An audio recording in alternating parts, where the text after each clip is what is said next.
আসসালামু আলাইকুম ওয়া রাহমাতুল্লাহি ওয়া বারাকাতুহু।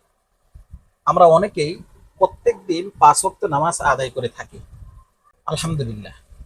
কিন্তু সালাম ফিরানোর পর দ্রুত উঠে যাওয়ার কারণে রাসূলুল্লাহ সাল্লাল্লাহু আলাইহি ওয়াসাল্লাম থেকে বর্ণিত অত্যন্ত গুরুত্বপূর্ণ কিছু আমল আমাদের হাতছাড়া হয়ে যায়। আজকের এই ভিডিওতে এমনই কিছু গুরুত্বপূর্ণ আমল ও জিকির সম্পর্কে আলোচনা করব।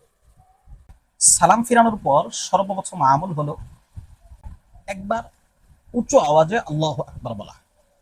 সাহাবায়ে কেরাম বলেন, নবীজি সাল্লাল্লাহু আলাইহি ওয়াসাল্লাম সালাম ফিরানোর পর এমন উঁচু আওয়াজে আল্লাহু আকবার পড়তেন যে বাহিরের লোকেরা বুঝতে পারতো নবীজি সাল্লাল্লাহু আলাইহি ওয়াসাল্লাম নামাজ শেষ করেছেন। ২ নাম্বার আমল, ৩ বার করে আস্তাগফিরুল্লাহ পড়া।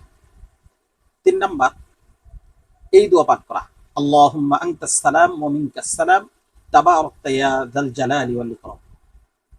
সালাম ফিরানোর পর দ্বিতীয় আমল তাসবিহ পাঠ করা, যেটাকে আমরা তাসবিহে ফাতিমি বলে জানি।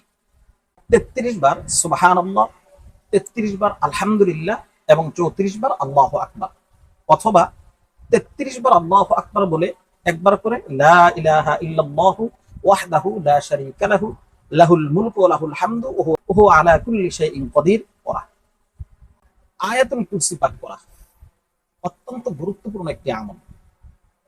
প্রত্যেক ফরজ নামাজের পর একবার করে আয়াতুল কুরসি পাঠ করা। নবীজি সাল্লাল্লাহু আলাইহি ওয়াসাল্লাম বলেন, যে ব্যক্তি প্রত্যেক ফরজ নামাজের পর একবার করে আয়াতুল কুরসি পাঠ করবে, তার এবং জান্নাতের মধ্যে পার্থক্য হলো মৃত্যু। অর্থাৎ সে মৃত্যুবরণ করার সাথে সাথে আল্লাহ পাক রব্বুল আলামিন তাকে জান্নাতের নিয়ামত দান করবে।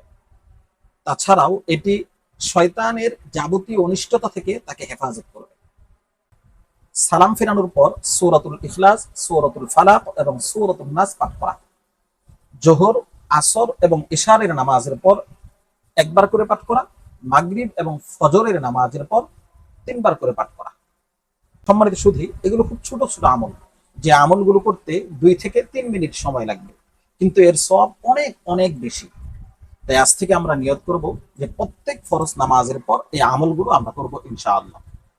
আমাদের ভিডিওটি ভালো লাগলে আপনার পরিচিত জনদের কাছে শেয়ার করুন। আর এ জাতীয় আরো ইসলামিক কন্টেন্ট পেতে আমাদের ফেসবুক পেজটি লাইক করে এবং ইউটিউব চ্যানেলটি সাবস্ক্রাইব করে আমাদের পাশে থাকুন। জাযাকুমুল্লাহু খাইরান। আসসালামু আলাইকুম ওয়া রাহমাতুল্লাহি ওয়া বারাকাতুহু।